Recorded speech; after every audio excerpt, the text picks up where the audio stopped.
आज हम लोग ध्रुव चरित्र लेने जा रहे हैं। ध्रुव जो है वो बहुत ही छोटे बालक हैं, 3 या 5 साल के, और हम काफ़ी कुछ हम लोग कथा उनकी जानते हैं, पर उसमें सीखने को बहुत कुछ है। उसमें मेन जो सीखने को है वो ये है कि उत्तानपाद की 2 पत्नियां हैं, एक सुरुचि और सुनीति। तो सुरुचि मतलब रुचि, हमें जो अच्छा लगता है, मन को जो अच्छा लगता है हम वो करना चाहते हैं। और सुनीति है क्या, जो नीति है, शास्त्र कहते हैं, गुरु कहते हैं, ज्ञान कहता है, वो करना चाहिए। मनुष्य जो है नीति को फॉलो नहीं करता, रुचि को फॉलो करता है। तो सुरुचि को की तरफ ध्यान न देकर हमें सुनीति की तरफ ध्यान देना है कि नीति क्या कहती है, ज्ञान क्या कहता है, गुरु क्या कहते हैं। तो सुरुचि का फल है दुख और सुनीति का फल है आनंद। तो ये जो हम अपने मन की बातें सुनते रहते हैं, जो मन कहता है वो करते रहते हैं, और गुरु की बात नहीं मानते हैं, शास्त्र की बात नहीं मानते हैं, तो हमको दुख मिलता है। तो आइए हम लोग चल सुनते हैं। तो मनु महाराज के 2 पुत्र थे, एक उत्तानपाद और एक प्रियव्रत। उत्तानपाद के 2 पुत्र हैं, एक उत्तम और एक ध्रुव, और इनकी 2 रानियां हैं, एक सुरुचि और एक सुनीति। तो सुरुचि मतलब जो रुचि हमें अच्छी लगे, जो बात मन को अच्छी लगे, वो सुरुचि। और सुनीति जो नीति कहे वो करें, वो सुनीति। इंद्रियां जो भी भोग मांगे उन विषयों का उपयोग करने की इच्छा ही सुरुचि है। जो भोग इंद्रियां मांगे उनको देने की जो इच्छा है वही सुरुचि। सुरुचि का अर्थ है वासना। सुरुचि का अर्थ क्या है? वासना। आजकल तो सभी को रुचि ही प्यारी लगती है। मन को, इंद्रियों को जो अच्छा लगता है वही मनुष्य करना चाहता है। मन को और इंद्रियों को जो अच्छा लगता है वही हम करना चाहते हैं। पर जो सही बात है, जैसे मानिए समोसा आया, अब हमें पता है समोसा में नुकसान करता है, समोसा कोई बहुत बढ़िया चीज़ नहीं है, पर समोसा मुझे अच्छा लगता है इसलिए मैं समोसा ज़रूर खाऊंगा। समोसा खाऊंगा, चाय पीऊँगा। तो अब नीति क्या कहती है कि समोसा ज़रूर खाना चाहिए, और या सुरुचि क्या कहती है? ज़रूर खाना चाहिए, पसंद है हमें। तो अगर आप 40 से नीचे के हैं तो आप खूब समोसे खाइए, कोई दिक्कत नहीं। अगर आपको वो भी सूट करते हैं तो आजकल तो बच्चों के भी कोलेस्ट्रॉल और शुगर और सब बढ़ जाती है, पर फिर भी खाते रहते हैं, दवाइयाँ खाते रहते हैं। तो आजकल का एक ट्रेंड हो गया है, दवाइयाँ खाओ और खूब खाओ, खूब छोले भटूरे खाओ, खूब समोसे खाओ, खूब पकौड़े खाओ। भैया अगर आपको नहीं सूट करता तो आप अपना फ्रूट लेकर आइए, आप अपना लेकर आइए, आप अपना खाइए। तो हमको कहीं जाना होता है, हमको जो चीज़ सूट नहीं करती वो हम नहीं खाते हैं, सूट करती है तो खा लेते हैं।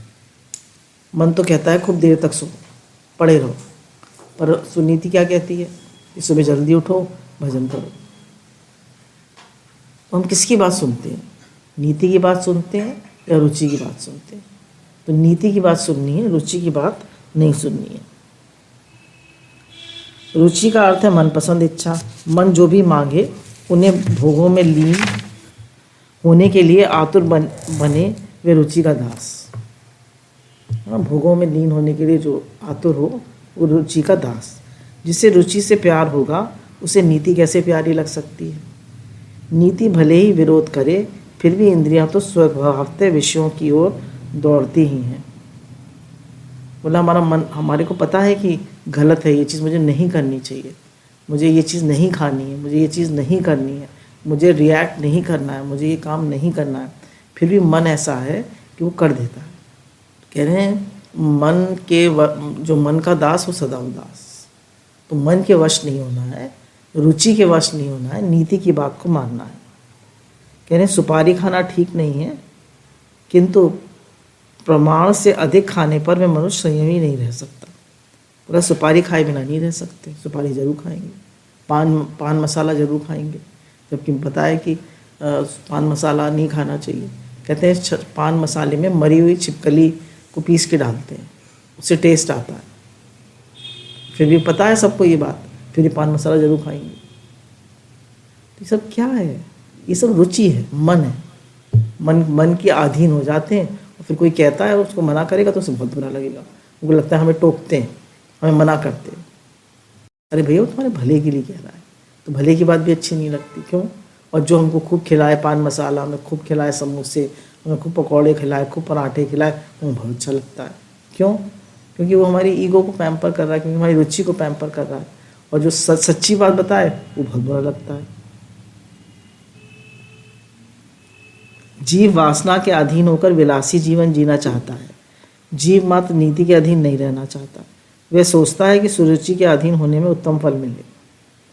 वह जीव मात्र सोचता है मुझे नीति के हिसाब से क्या करूँगा, चल के मन को हर समय नो करना पड़ता है, मन को मोड़ना पड़ता है, इतनी मेहनत कौन करे, जो मन कहे वो करो, है ना। मन जो कहे वो करो, मन कहे खाओ तो खाओ, मन कहे घूमो तो घूमो, मन कहे जवाब दो तो जवाब दो, जो मन कहे वो करो। तो बोले ये तो सुरुचि है। और सुनीति क्या है? मन इंद्रियों को कंट्रोल करना, मन को नो और गुरु को यस। सुरुचि का फल उत्तम है। उत्तम मतलब जो उत माने ईश्वर और तम माने अंधकार। ईश्वर का अंधकार ही उत्तम है। अंधकार अज्ञान है, ईश्वर के स्वरूप का अज्ञान ही उत्तम का स्वरूप है। इंद्रियों के दास होने पर ईश्वर के स्वरूप का ज्ञान नहीं हो पाएगा। जो सुरुचि में फंसा है और विलासी जीवन जीता है उसे ईश्वर के स्वरूप का ज्ञान नहीं हो सकता। कह रहे हैं जो विलासी जीवन जीता है और इंद्रियों में फंसा हुआ है उसे ईश्वर के स्वरूप का ज्ञान नहीं हो सकता। वह ईश्वर को पहचान नहीं सकता। ईश्वर का ज्ञान विलासी को नहीं हो सकता, विरक्त को ही हो सकता है। तो ईश्वर का ज्ञान विलासी को नहीं होगा, विरक्त को ही होगा। गीता जी से पूछो कैसे व्यक्ति को ईश्वर का ज्ञान हो सकता है। इंद्रियों और विषयों के संयोग से जो क्षणिक सुख मिलता है वह सुख नहीं, सुख का केवल आभास ही होता है। इंद्रियों और विषयों के संयोग से जो सुख मिलता है वो सुख आभास होता है, वो वास्तव में सुख नहीं होता।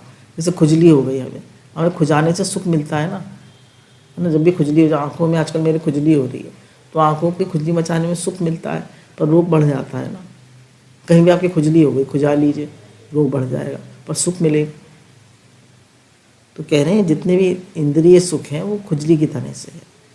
उसको उसमें जाने में मज़ा तो आता है, पर वो हमारी आसक्ति बढ़ जाती है और रोग बढ़ जाता है।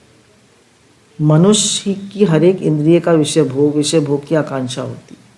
कह रहे हैं हर इंद्रिय को विषय भोग की आकांक्षा होती है। आँख देखना चाहती है सुंदर रूप, सुंदर चीज़ें, पिक्चर।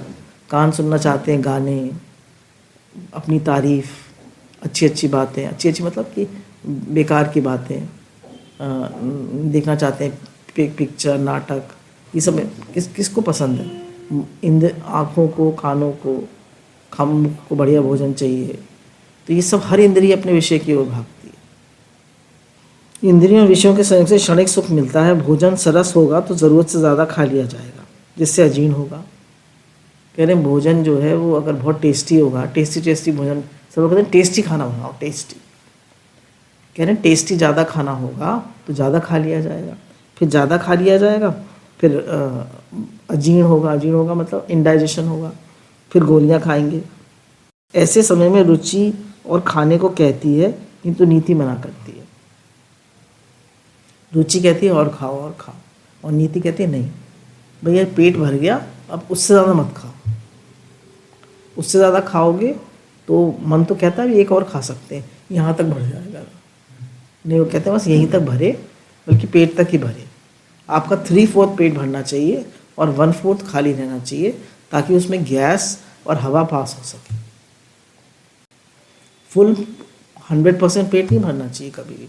जब भी हम 100% पेट भर लेते हैं तो आकाश तत्व की तो जगह ही नहीं बचती। आकाश तत्व नहीं होगा तो वायु कैसे पास होगी?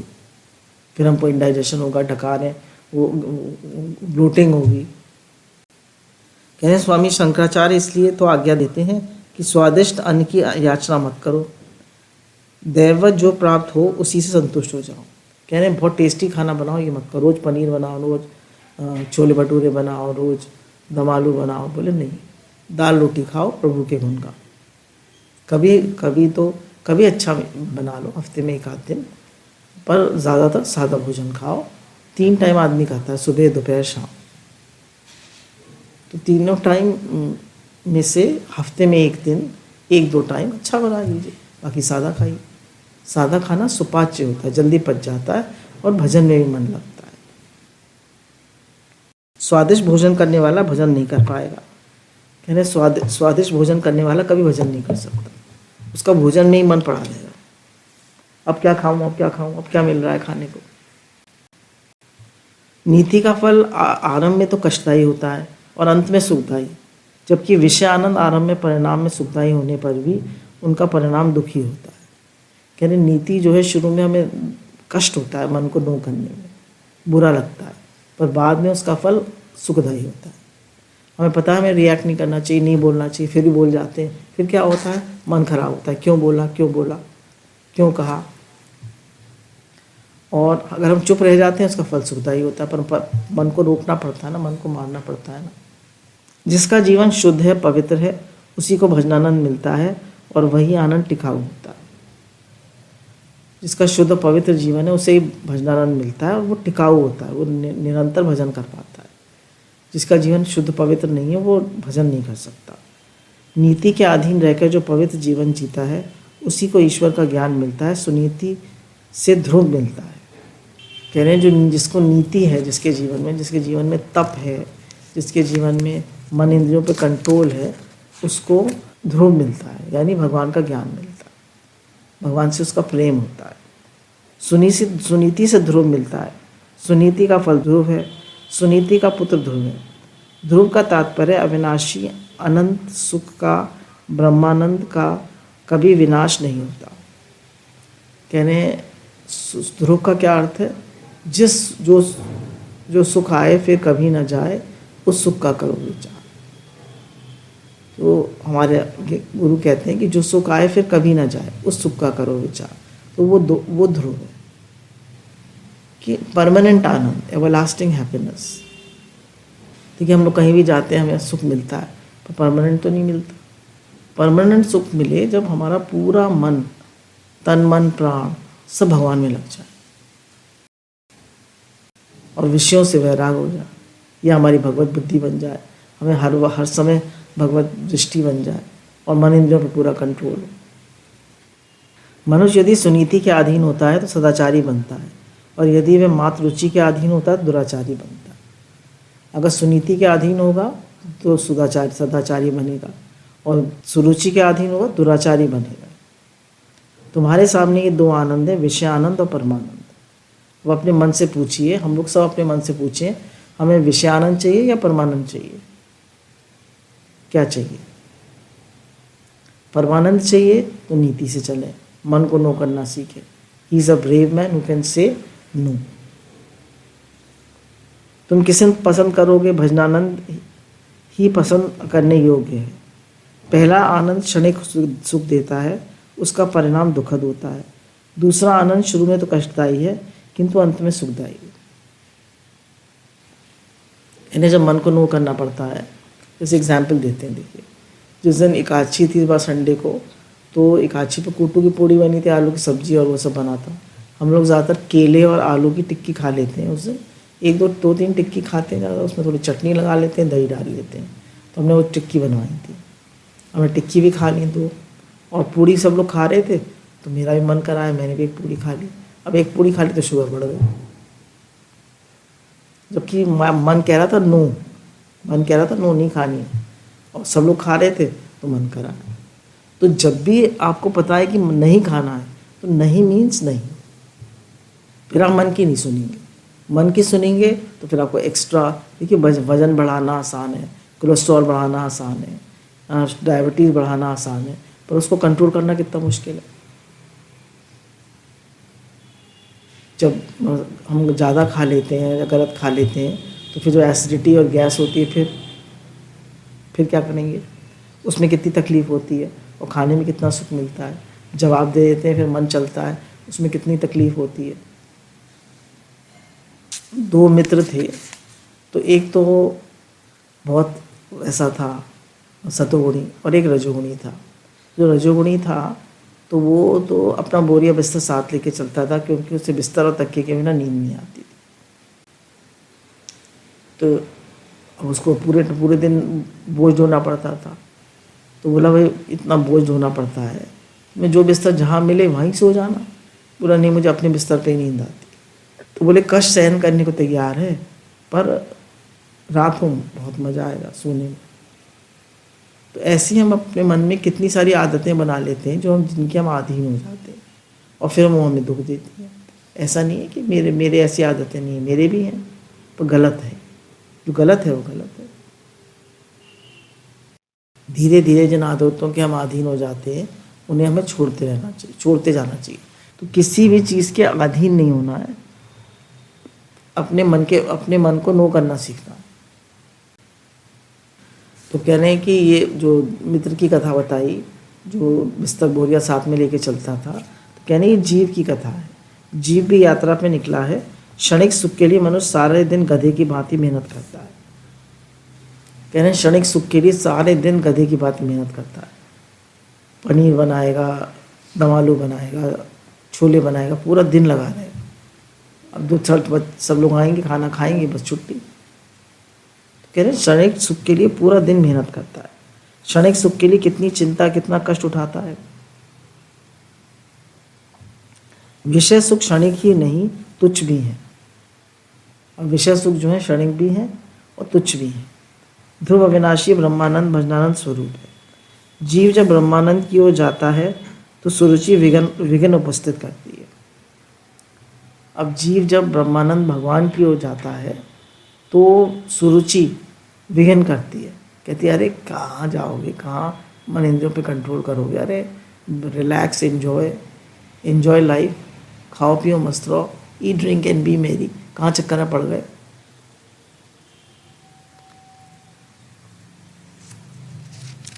यानी जीव और ब्रह्म का मिलन सुरुचि नहीं होने देती।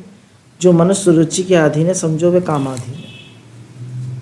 कह रहे हैं जो मन के बिल्कुल मन को नो नहीं कर सकता वो काम के अधीन है, अपने मन का गुलाम है। तो एक दिन उत्तानपाद जो थे सिंहासन पर बैठे हुए थे, तो और सुरुचि वहाँ बैठी हुई थी। उत्तम जो राजा का लड़का है उनकी गोदी में बैठा हुआ था। ध्रुव भी वहीं खेल रहा था।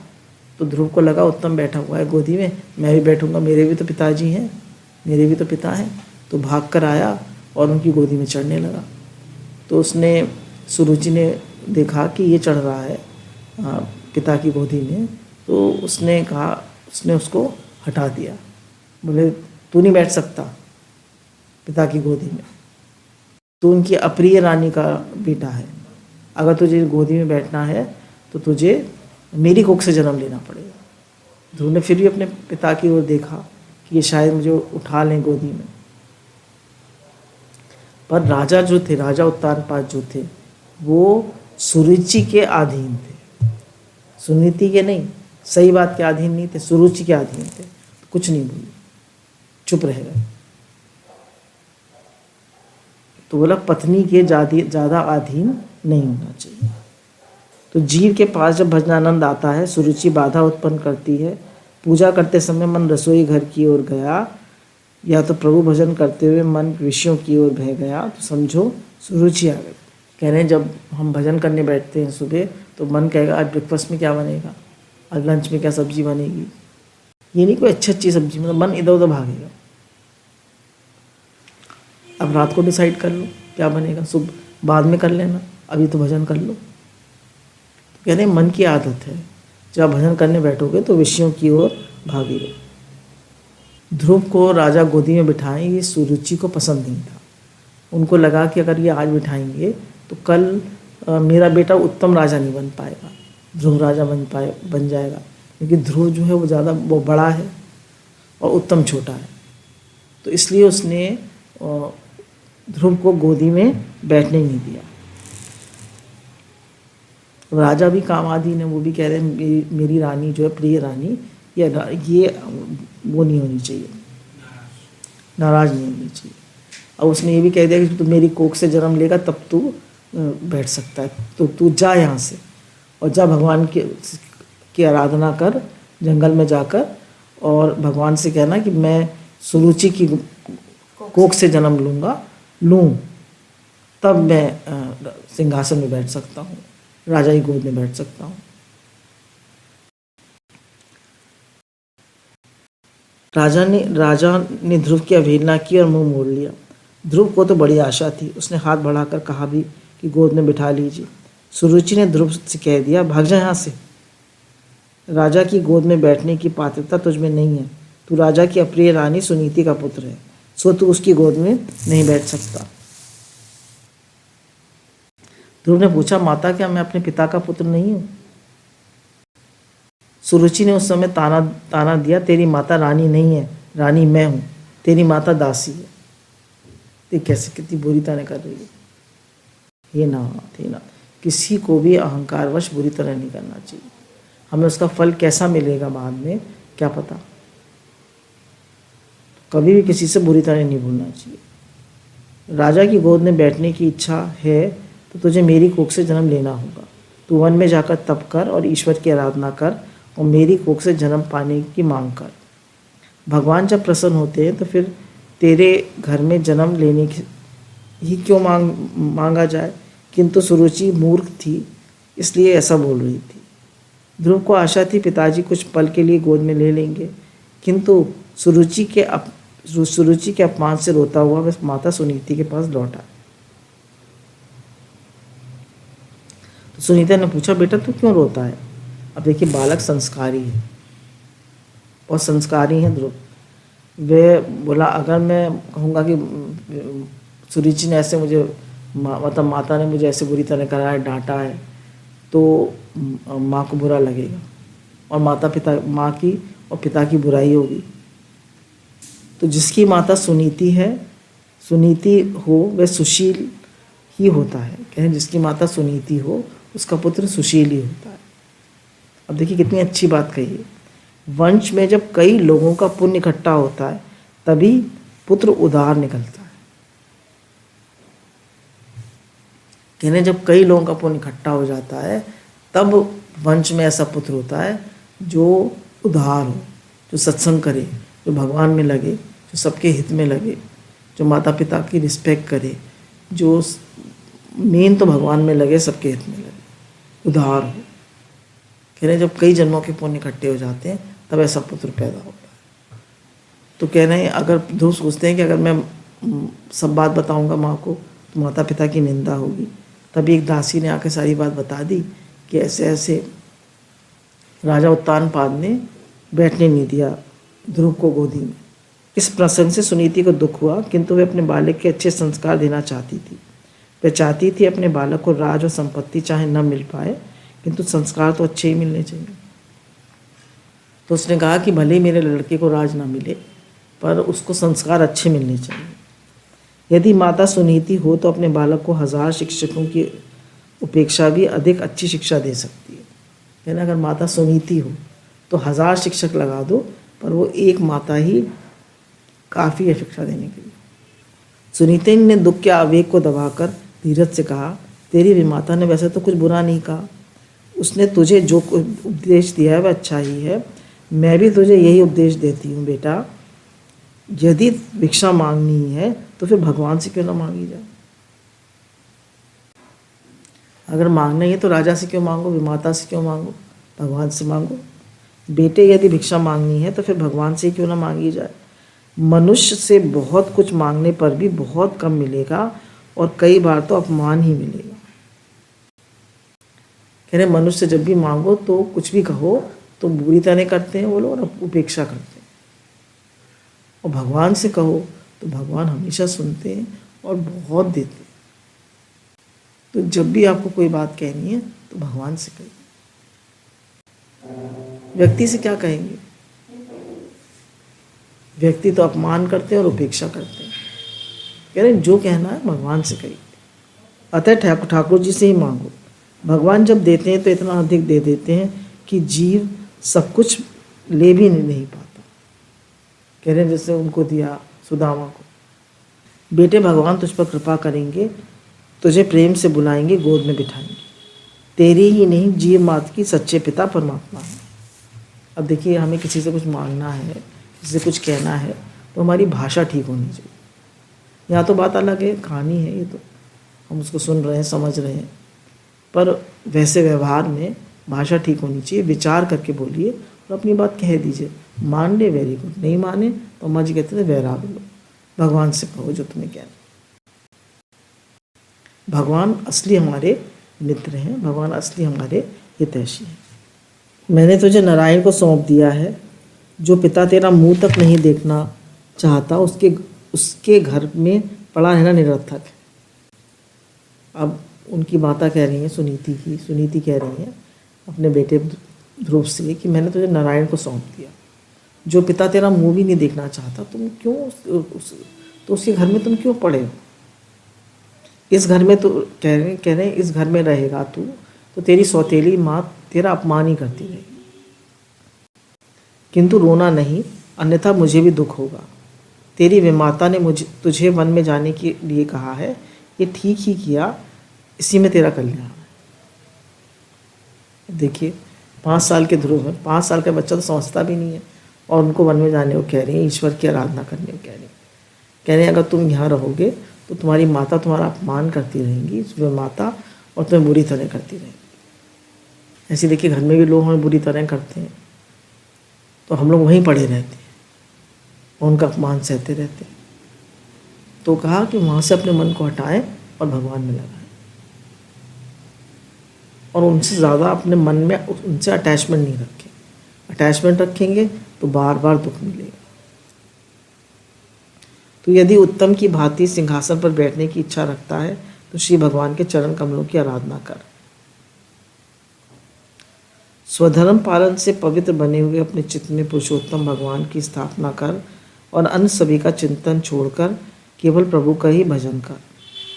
कह रहे हैं अपने यहाँ पे हृदय में भगवान को बिठाओ, उनका जो तुम्हें चित्र अच्छा लगता है, जो स्वरूप अच्छा लगता है उसका ध्यान करो और सभी मन में से थॉट्स हटा दो।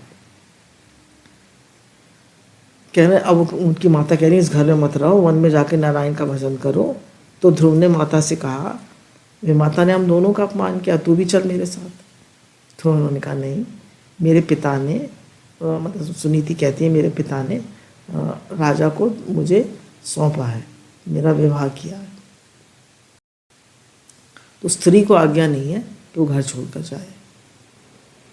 मुझे तेरी विमाता की भी सेवा करनी पड़े, भले ही अपमान सहना पड़े, पर मैं यहाँ रहूँगा, पर तू स्वतंत्र है। बेटा स्वतंत्र होता है। उन्होंने कहा बेटा तू जा सकता है, तू परतंत्र नहीं है।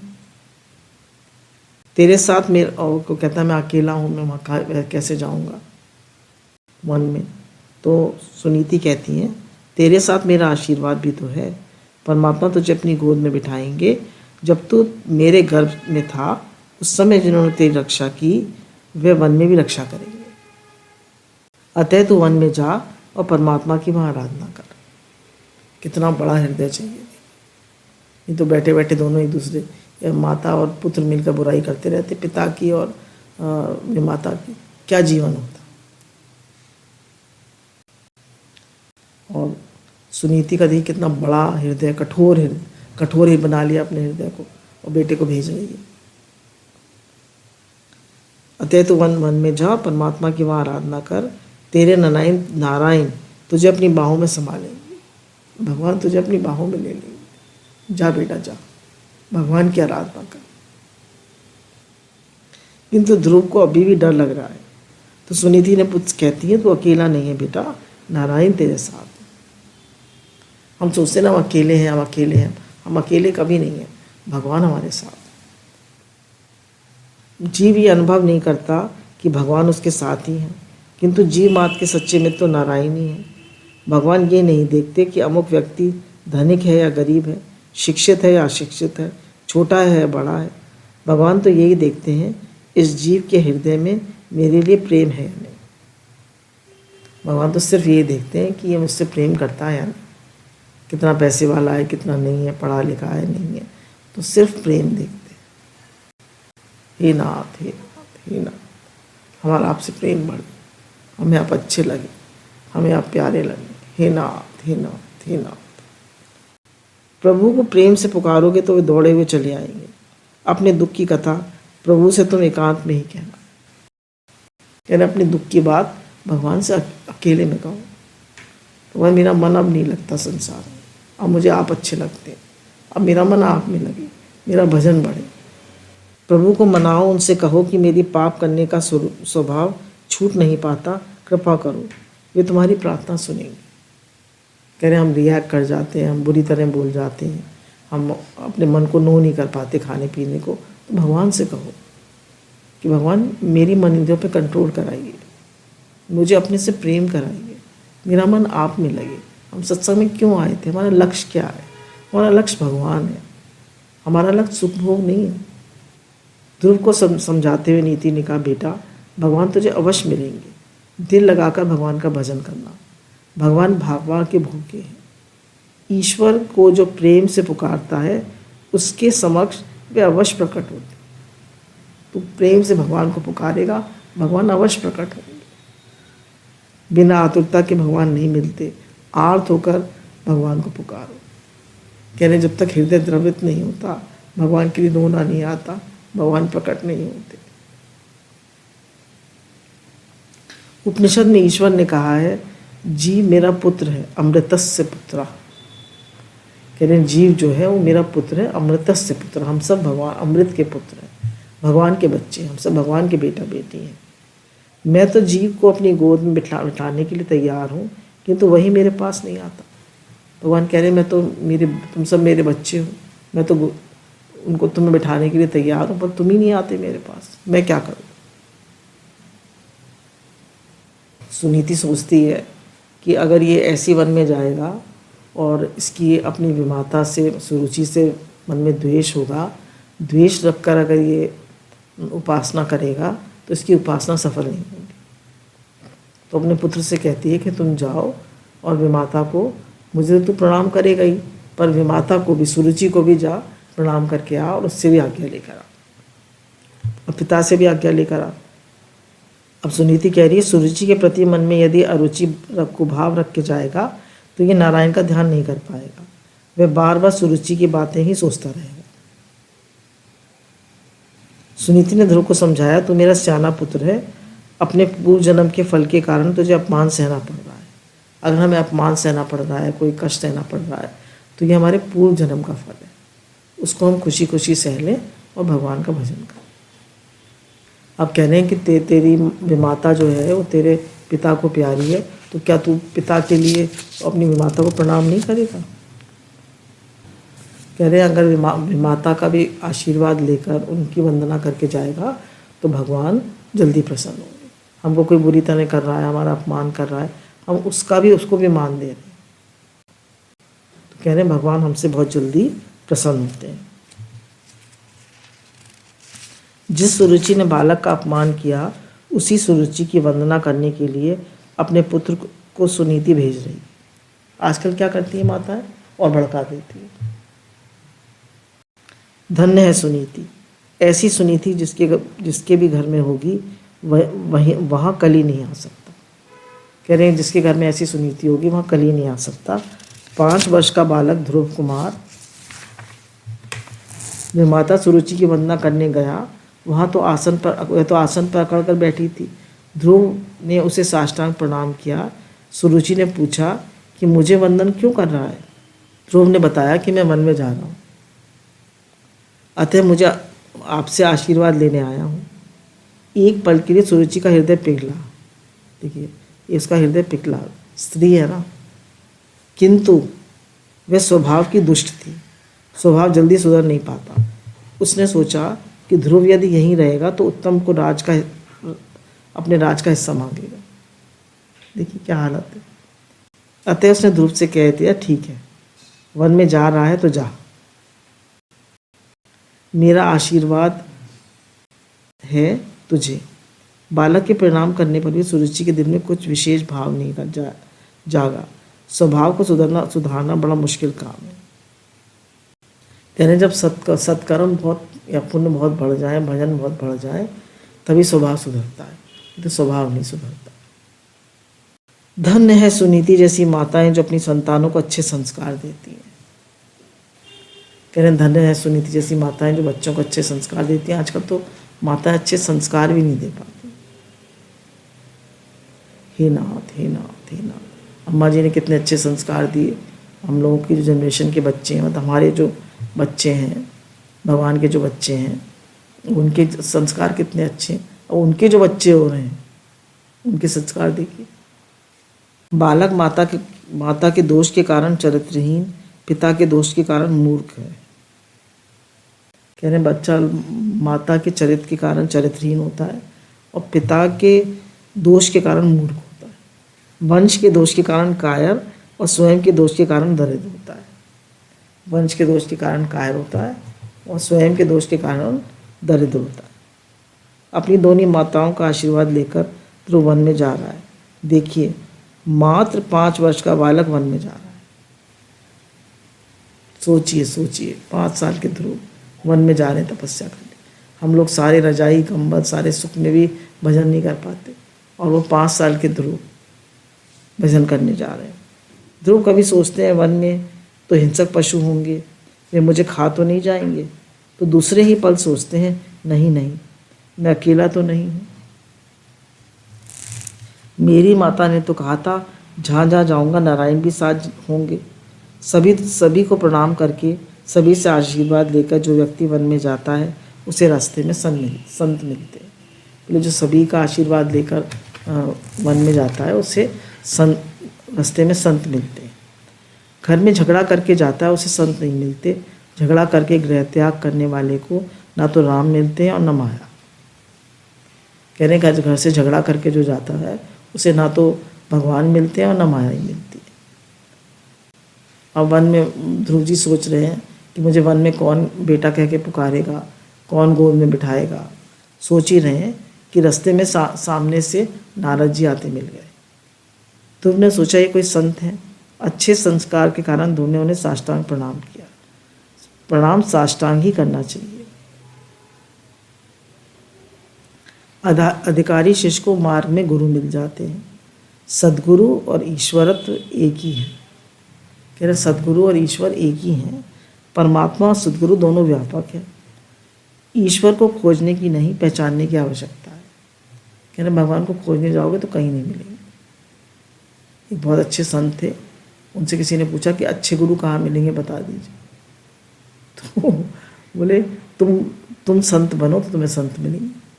तुम पहचान ही नहीं पाओगे संत को, तुम्हारा मन दोष दिखाता रहे।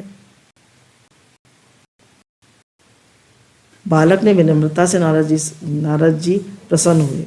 उनका संत हृदय द्रवित हुआ। उस बालक को उन्होंने गोद में उठा लिया। अब ध्रुव को नारद जी ने गोद में उठा लिया और उसके सिर पर हाथ फेरने लगे। जब संत सिर पर हाथ फेरते हैं तो सारे विकार शांत हो जाते हैं, मन शुद्ध हो जाता है। ध्रुव को लगा कि अपनी माता के आशीर्वाद से यहाँ मार्ग में एक और माता मिल गई। तो कह रहे जन्मदाता माता जो है वो तो स्तनपान कराती है ना, दूध पिला के पुष्ट करती है पुत्र को। और जो गुरु रूपी माता है वो हमेशा के लिए स्तनपान छुड़ा देती है। वो जन्म मरण के चक्र से ही छुड़ा देती है, मोक्ष दिलाती है। अतः फिर कभी जन्म लेकर स्तनपान करना ही ना पड़े। तो कह रहे हैं दोनों माताएं, गुरु भी और जन्म देने वाली माता भी। तो गुरु ज़्यादा बड़ी माता है क्योंकि वो हमारा स्तनपान जन्म मरण का चक्र छुड़ा देते हैं। स्तनपान कराने वाली माता श्रेष्ठ है। स्तनपान छुड़ाने वाली माता गुरु ही श्रेष्ठ है। गुरु कहते हैं बेटा तुझे मैं ऐसा उपदेश दूंगा कि फिर कभी स्तनपान करना ही ना पड़े। नारद जी कह रहे हैं ध्रुव जी से कि तुम जिसकी आराधना करना चाहते हो, जिनकी गोद में बैठना चाहते हो, जिनके दर्शन का चाहते हो, उन्हें तो बड़े बड़े ऋषि मुनि भी नहीं प्राप्त कर पाते, और तुम छोटे से बालक उन्हें कैसे प्राप्त करोगे। उनको पाना दुस्साध्य है, बहुत कठिन है। तुम उनको नहीं पा सकते ऐसा तो नहीं कहा था। मतलब वो देख रहे हैं कि ये दृढ़ निश्चय है या ऐसे ही आया है। तो फिर वो कहते हैं छोटे बालक का क्या मान और अपमान, तुम घर जाओ।